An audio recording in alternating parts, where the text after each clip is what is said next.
bakunzi bacano imbaraga z'ubugingo, mwami Yesu nashimwe aho muri hose. Izina ry'umwami wacu nirihimbazwe mu mitima y'abera aho bari hose. Muri iki gitondo rero tuje kuganira namwe ku ijambo ry'Imana nk'uko bisanzwe, ariko uyu munsi ntabwo naje njyenyine, nabazaniye umukozi w'Imana witwa Bosco Kamuhanda, umukozi w'Imana mwiza. Abantu benshi mwagiye munsaba gushaka undi muntu baganiriza ku ijambo ry'Imana. Rero icyifuzo cyanyu cyumviswe kandi Imana yagishyize mu bikorwa. Imana iduhana umugisha. Rero tugiye kumwumva, tuzamutega amatwi. Afite ibintu byiza by'Imana bizahembura imitima ya benshi, bigakiza ubuzima n'ubugingo. Reka rero dutangire tumusengera Imana.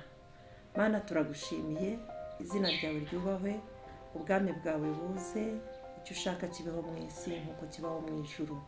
Mu izina rya Yesu Kristo dusengeye uyu mwanya mwiza w'ijambo ryawe, ijambo rihembura kandi rikiza, ribeshaho, ijambo ry'ukuri, ijambo rizatugeza mu ijuru. Ni ukuri uyu mwanya turawusengeye kugira ngo imitima yacu igubwe neza. Dusengeye umukozi wawe, umuhe umugisha kandi umwambike imbaraga, umuhe umwuka wera mwinshi, imitima yabera myinshi ikirira imbere yawe Data, kandi nawe ubuzima bwe n'ubugingo bwe by'igiciro imbere yawe muri uyu mwanya. Mu izina rya Yesu Kristo dusenze twizeye, amen. Mana rero ibahe umugisha. Tugiye kuganirizwa na Bosco Kamuhanda, ni umukozi w'Imana, araza bibwire neza, kandi mbashishikariza gukomeza gukora subscribe, share, comment. Imana iduhana umugisha. Murakoze cyane aho muri hose, umwami Yesu abishimire.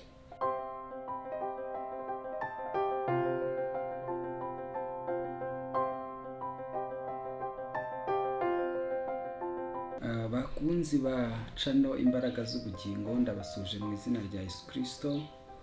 Nk'uko babibabwiye, amazina nitwa Kamuhanda Jean Bosco, ndi umukristo, ndi umwana w'Imana, nizeye Kristo nk'umwami n'umukiza, kandi numva binguye neza cyane. Rero ntago nivuga ibintu byinshi, ahubwo icyo nifuza no kubasangiza ijambo ry'Imana, dore ko ari ryo ryagira aho ribakura rikagira naho ribageza. Amateka y'abantu kuyamenya ni byiza, ariko kumenya amateka y'Imana no kumenya ibyo Yesu yakoze igorogota nibyo bigira umuntu, nibyo bikura umuntu ahantu hamwe bikamugeza ahandi.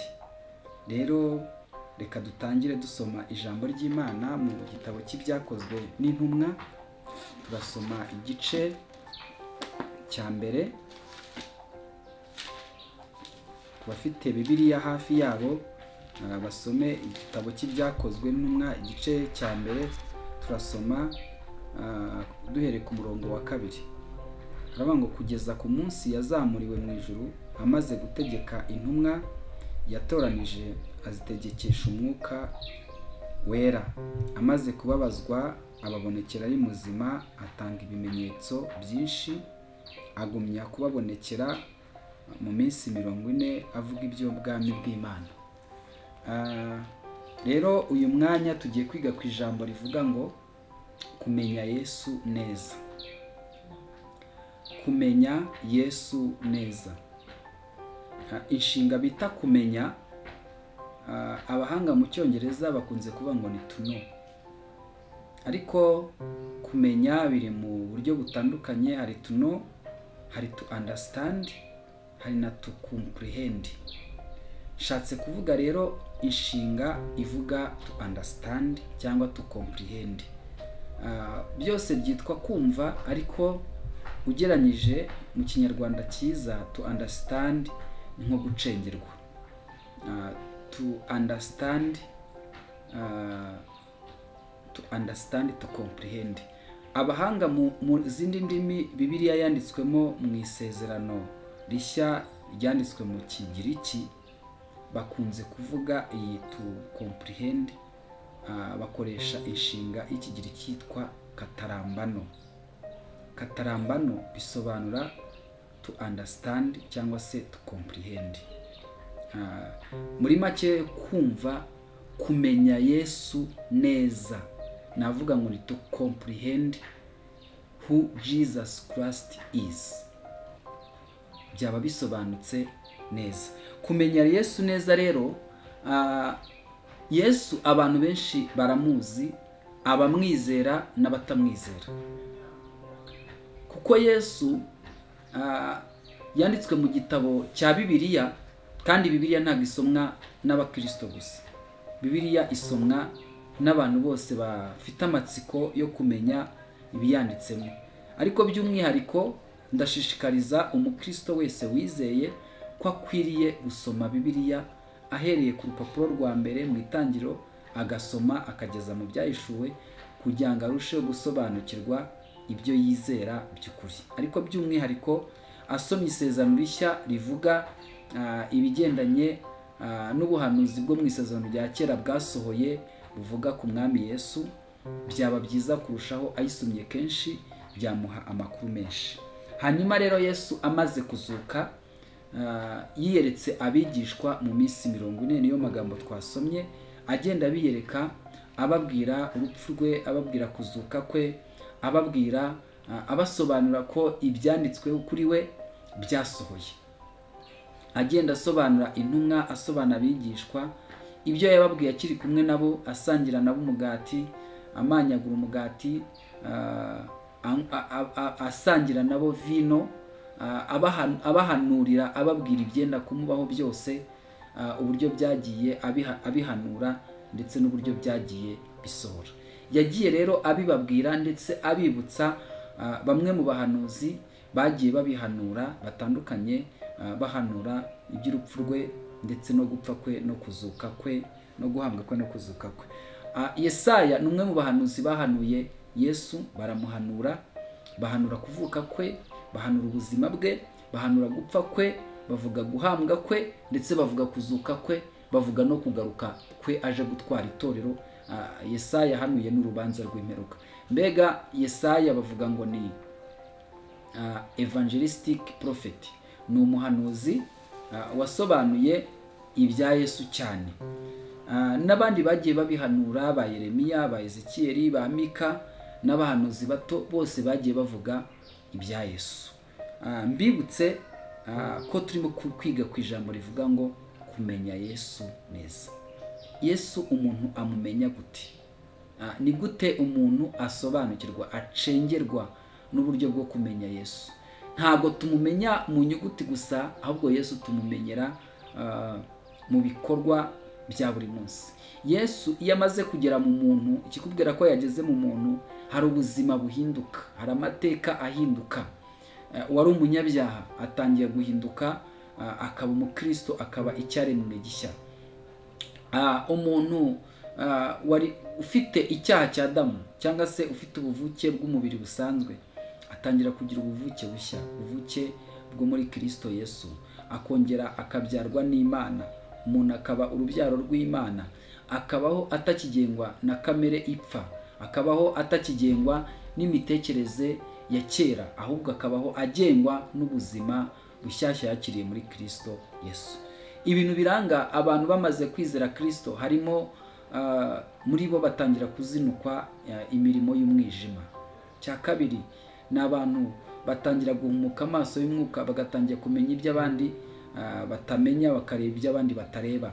Ikindi batangira kumva neza ibyo Yesu abashakaho, bagatangira gukora iby'Imana ishaka.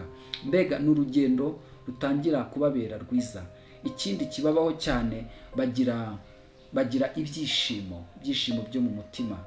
Bagira ibyishimo bidaturuka ku byo bagezeho, bidaturuka ku mafaranga bagezeho, bidaturuka ku mashuri menshi bize, bidaturuka ku miryango ikomeye, ahubwo ibyishimo by'umwuka wera bitangira gutemba muri bo.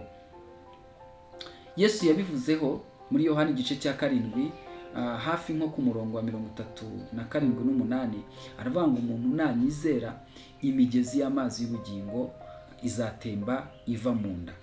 ijambo kwizera ni ijambo buri muntu wese avuga, ariko ni ijambo rikomeye. Abahanga bakunda kurivugaho. Kwizera bisobanura mu cyongereza bavuga to believe, cyangwa se to trust in, cyangwa to rely on, cyangwa se ni inshinga ivuga kuba umwe n'ikintu runaka. Twebwe rero twabaye umwe na Kristo, twabaye umwe n'ibyo twizera, twabaye umwe n'ubutumwa bwiza. Iyo bavuze umuntu avugiye umuntu ngo arizera, babisobanura ko yabaye umwe na Kristo. Niba bavuze ngo runaka yizera Kristo, babisobanura ngo yabaye umwe na Kristo. Ubwo nsobanuye etymologically, dukurikije inkomoko y'ijambo. Iyo tuvuze ngo umuntu yarizeye, bisobanura ngo yabaye umwe. Niba yarizeye na Kristo, yizeye Kristo, yabaye umwe na Kristo, agendera muri Kristo Yesu, yitoza gusa nawe, agendera muri we. Niyo mpamvu Yesu nawe yakunze kuvanga umuntu ngo nankunda ankurikire, kuko aho nzaba nawe nihazaba. Umuntu nankorera, Data azamuha icyubahiro. Ayo ni amagambo Yesu yavuze. Gukurikira Yesu bivuga kwitoza gusa nawe, bisobanura kwitoza kubaho ubuzima nk'ubwo yabayeho, kwitoza kwikorera umusaraba nk'uwo yikoreye, kwitoza kwemera ingaruka zose zakubaho, yaba ari imibabaro, yaba ari akarengane, yaba ari kwitoza ko n'ibyo byose bikubayeho ukwiriye gukomeza kwizera Yesu. Ni urugendo, ni ibintu bikomeye, si ibintu byoroshye, ariko birashoboka, kuko si twe tubishobora, ahubwo dushobozwa na Kristo uduha imbaraga. Rero reka tuvuge ingingo nka zingahe zituma abantu batizera Kristo. Reka tuvuge ingingo zigeze kuri 7 zituma abantu batizera Kristo. Navuga ngo ni imbogamizi 7 zituma abantu batizera Kristo, cyangwa se bibagora kwizera Kristo. Ingingo ya mbere iravuga ngo ubuzima bwo muri Adamu ntabwo bufite ubushobozi bwo gutuma twizera Kristo. Wowe unkurikiye, birashoboka ko utasobanukiwe ubuzima bwo muri Adamu. Ni imvugo ya gihanga niba udasoma ijambo ry'Imana, ariko ndaje nyigusobanurire, humura. Ubuzima bwo muri Adamu bisobanura ubuzima bwa kavukire. Uko umuntu abyarwa na mama we, agakura, akiga, akaba ubuzima busanzwe, ubwo buzima nibwo bwitwa ubuzima bwo muri Adamu. Ubuzima rero bunesha cyangwa ubuzima buhishurwa Kristo ni ubuzima butari ubwa kavukire. Ni ubuzima twakiriye twebwe abizera, twebwe abana b'Imana, twebwe abaraganwa na Kristo. Twakira ubuzima bumenya ibyo abandi batamenya. Ubuzima bwo muri Adamu budutoza gucuruza tukabona amafaranga, budutoza kwiga amashuri menshi, kuko nabyo ni byiza, budutoza kugira imibanire myiza n'abandi bantu, ariko ntago budutoza kumenya Imana, ntago budutoza gusenga. Kubera ko muri Kristo Yesu niwo honyine habaho umutima wo guharanira kuba ubuzima bwo kwera no gukiranuka. Umuntu wo muri Adamu aharanira gutunga uyu mubiri w'inyuma upfa, aharanira gutunga, aharanira gukora ibituma yemerwa n'abantu, aharanira gukora ibyangirika. Ariko iyo umuntu amaze kugera mu buzima butangirika, ubuzima budapfa bwo muri Kristo Yesu, atangira kwifuza kubaho ubuzima butabora, ubuzima budapfa. Dufite ingero nyinshi. Paul yandikiye itorero ry'Ikorinto mu rwandiko rwa 2, ndakeka ni nko mu gice cya 4, aravuga ngo twebwe ntabwo tureba kubiboneka, kuko iboneka ni iby'akanya gato, ahubwo tureba ku bitaboneka, kuko bitaboneka ni iby'iteka ryose. Ubwo ayo magambo yayavuze, ayavugira mu buzima yakiriye muri Kristo Yesu, kuko umuntu wese utarakira Yesu Kristo nk'umwami n'umukiza aharanira kubaho ubuzima busanzwe. Ariko abantu bize Yesu bahorana inyota yo kumenya ibitagaragara. Uyu mugabo Paul, intumwa Paul yagiye avuga amagambo menshi. Hari naho yabwitoro ry'ikori navuga ngo twebwe tugenda ntago tugenda nubwo tugenda twambaye umubiri nk'uw'abantu, twebwe ntago turwana nk'abantu, kuko intwaro zacu zigira ububasha bukomeye. Aho ni mu rwandiko rwa 2 rw'Abakorino igice cya 10 hafi nko ku murongo wa 3. Yaravuze ngo twebwe turwana ntitwurarwana nk'abantu. Intwaro zacu zigira ububasha bwo gufatamira ibitekerezo mu mitima tukabigomora Kristo. Habati intwaro zacu zifata mpiri, zikubita hasi impaka nibyishyira hejuru kurwanya Imana. Ubwo arimo kuvuga ngo ubuzima twakire muri Yesu ni ubuzima burwana ndetse bukarwana ibintu bitaraza. Wowe nkurukiye birashoboka ko nawe wajya ugira ibintu bikurwanya. Harimo amahembe, harimo ibitega, harimo abarozi. Ibyo bintu byose impamvu bikubasha nuko ubuzima bwe bwo muri Kristo Yesu bukemangwa. Ariko uri muri Yesu warwana nk'uko Paul yarwanaga. Nawe ugatangira ukavuga ngo nubwo nambaye umubiri nk'uw'abantu, nubwo ngenda nk'umuntu, ariko sindwana nk'abantu. Gusenga rero k'umukiranutsi niko gutuma izo mbaraga zitatugiraho ububasha. Imbogamizi ya kabiri ituma abantu batizera Kristo, batamenya neza Yesu, ni gukora ibyaha nkana warizeye. Iyo abantu bakora ibyaha nkana biremera igicu cy'umwijima gituma batabona imbere iyo bajya. Biremera ubwami bubarwanya. Iyo umuntu akora ibyaha nkana aba arimo kubwira Imana ngo ntago ndumwe nawe. Uburimo kwitoza kuzabana na Satani iteka ryose, kuko biravuga ngo ibihembo by'ibyaha ni urupfu, ariko impano y'Imana ni ubugingo buhoraho muri Kristo Yesu. Wewe wizeye Kristo uharanire kudakora ibyaha nkana.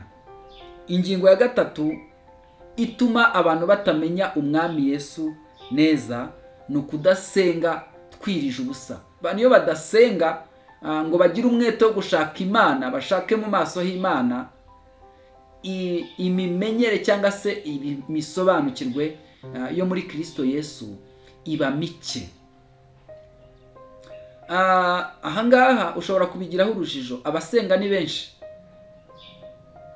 abasenga ni benshi, n'abapagani barasenga, abarangi barasenga, abarozi barasenga, abantu benshi barasenga. Ariko nge ndimo ndavuga abantu basenga bakijijwe, ndimo ndavuga gusenga k'umukiranutsi Yakobo yavuze. Umuntu nasenga yirije ubusa yarizeye, uyu muntu amenya Yesu neza. Kandi abantu bizeye Yesu nabo hari igihe basenga bashaka ibindi bintu, bashaka amafaranga, bashaka akazi, bashaka promotion, bashaka gukira indwara.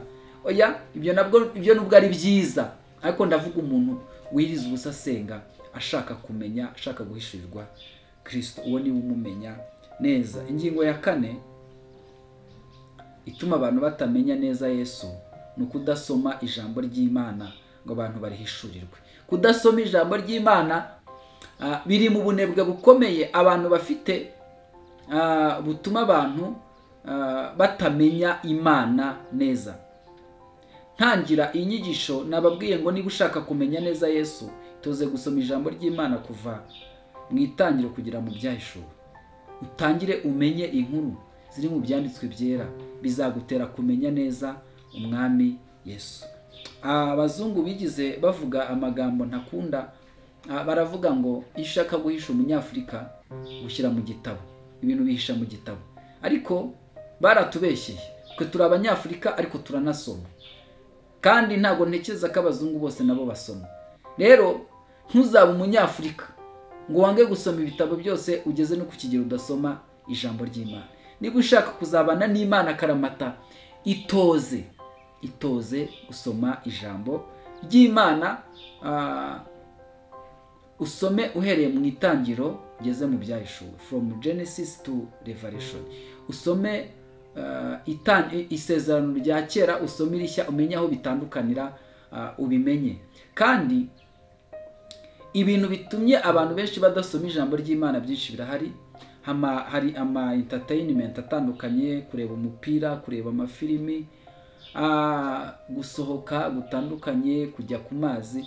Ibyo bintu byose ni byiza, ntago ari bibi, ariko iyo ubikoze ukabura umwanya wo gusoma ijambo ry'Imana, urimo kwitoza kuzapfa kandi ntuzibukwe, kubera ko igihe cyawe iyo wagihaye ibidafite umumaro bitazakujyana ibudapfa, n'ubundi uba witoza kuzabaho iteka waratandukanye n'Imana.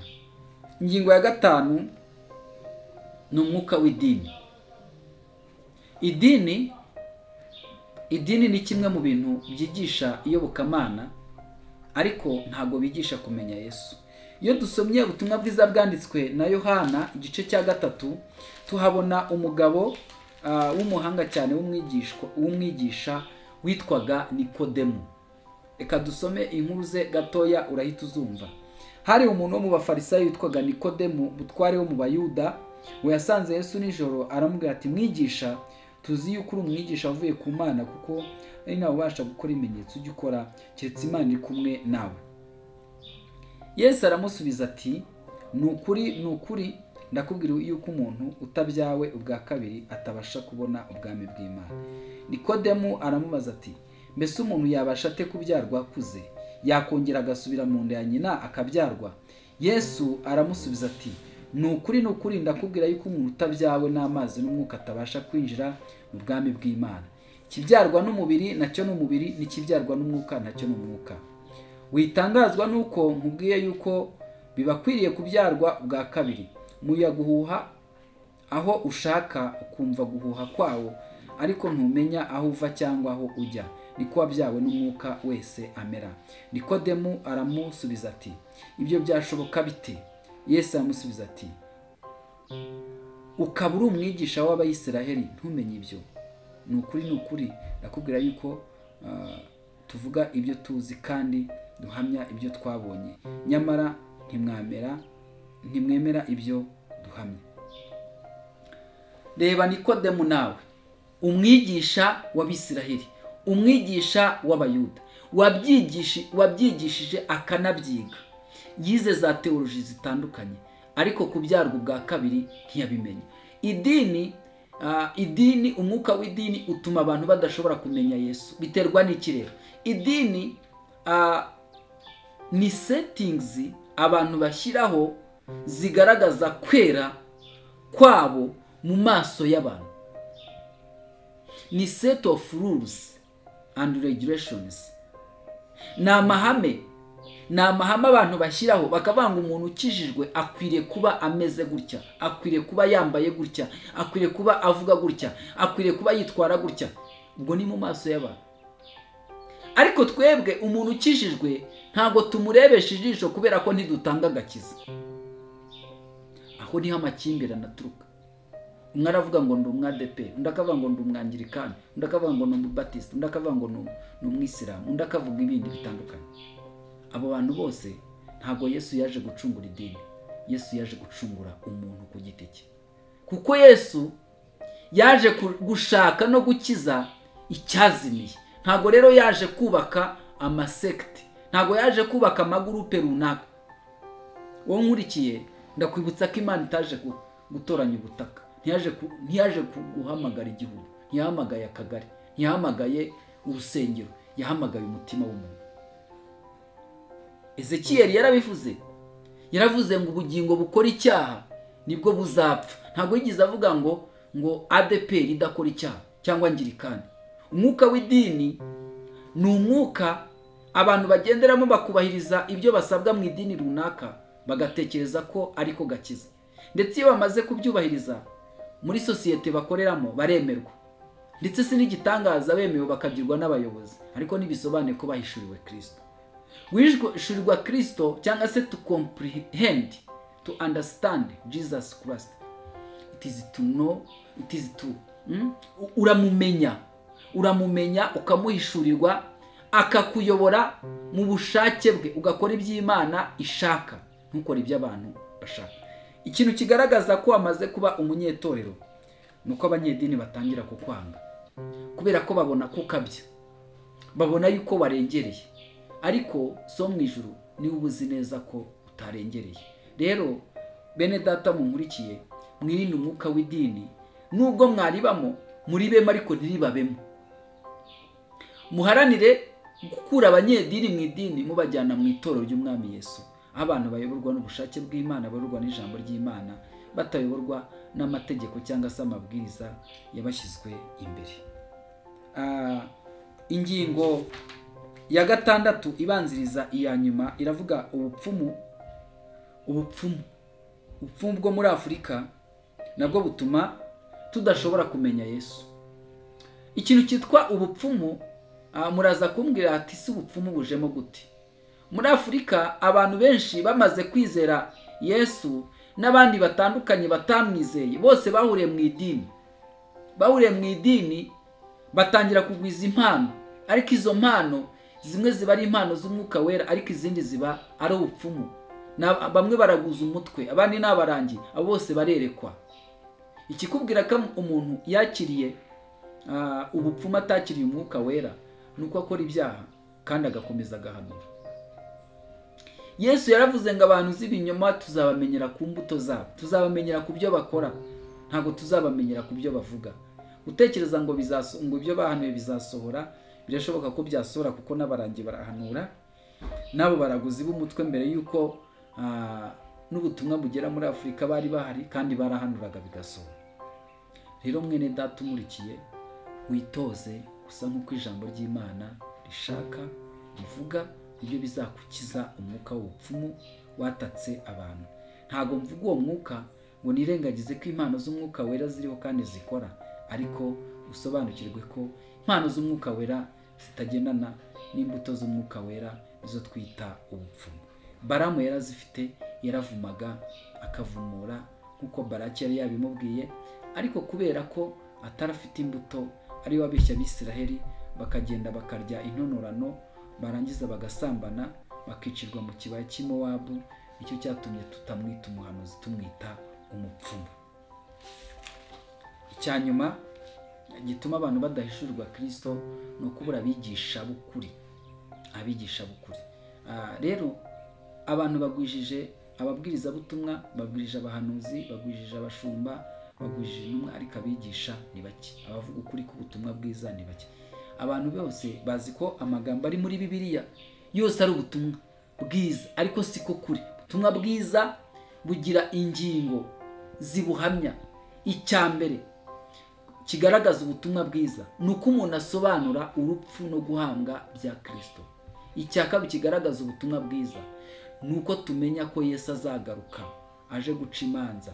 Ubutumwa bwiza busobanura ko Yesu Kristo yahanuwe mu isezerano rya kera, akaba azaza, cyangwa se ubuhanuzi bwasohoye, ibyo bahanuye mu isezerano rya kera byose byarasohoye. Ubutumwa bwiza bugaragaza urubanza rw'imperuka. Ubutumwa bwiza bushimangira ijuru ko ribaho, ndetse ko n'ikuzimu hariho hazajyayo abanzi b'Imana. Rero izo ngingo uko ari 7 zose, urebe ingingo ituma utamenya neza Yesu. Iyo wagizemo kugira ngo utamumenya, uzihindure kugira ngo umenye neza Yesu. Imana rero ibaha umugisha kandi ikomeze ibiteho. Sinzi niba uyu munsi ugize icyifuzo cyo kumenya Yesu neza. Sinzi niba ugize icyifuzo cyo kuva mu bunebwe, kongera ibihe byo gusenga, kongera ibihe byo gusoma ijambo ry'Imana, ukava mu kwiruka inyuma y'abahanuzi, inyuma y'abo bapfumu, ukabaho ubuzima buhora buhanze amaso mu ijambo ry'Imana kugira ngo urusheho kuryubahiriza. Ubwo bupfumu nubwo wabimenya, umenye yuko kubimenya siko gusohora kwabyo, ndetse icyo Imana idushakaho si uko tugira amasezerano menshi, si uko amasezerano asohora, si uko tubwira abantu yuko hari icyo Imana tuvuze nk'uko za mvugo z'abantu zivuga, ahubwo nuko dukora iby'Imana ishaka. Yesu abaha umugisha. Reka turangize dusenga Imana. Mana, turagushimye, ushimwe kubw'ijambo ryawe. Ijambo ryawe ni umutsima udutunga, ijambo ryawe ni amazi amara inyota. Dawidi yaribikiye mu mutima kugira ngo atagucumuraho. Mu izina rya Kristo Yesu, ijambo ryawe ni itabaza rimurika intambwe z'ibirenge byacu. Umugisha baryumvishe, kandi umwuka wera arushe kugenda arisobanura abantu bose, kandi abari muri iki gihugu cy'u Rwanda, abari mu bihugu duturanye bumva ikinyarwanda, abari ku mugabane w'Uburayi, abari muri Aziya, abari muri Amerika, abazumva inyigisho bose bakeneye kumenya Yesu neza, bakeneye kumuhishurirwa, uzabashoboze kwirinda ibintu birindwi aho bishoboka, kandi Yesu azakomeza tugwiza ubuntu bwo kumumenya, ko nawe yifuza kumenyekana, ko abantu bamenya izina rye mu mitima yabo, kugira ngo nibamumenya babaturwe nk'uko ijambo ry'Imana rivuga ngo tuzamenya ukuri, kandi ukuri niko kuzatubatura. Kandi twishimiye yuko Mwami ijambo ryawe rizagera no ku bandi bantu benshi batandukanye, kandi rizakora imirimo ikomeye nk'uko Yesaya yabihanuye. Aravuga ngo nk'uko imvura na shelegi bigwa bigatosa ubutaka, umuhinzi akabona imbuto akabona umutsima, ngo niko ijambo ryawe ritazagenda ubusa, ahubwo rizakora icyarizanye. Turabyiringiye ko rizakora ibirenze ibyo dusaba. Cyubahiro kibi cyane mu izina rya Yesu.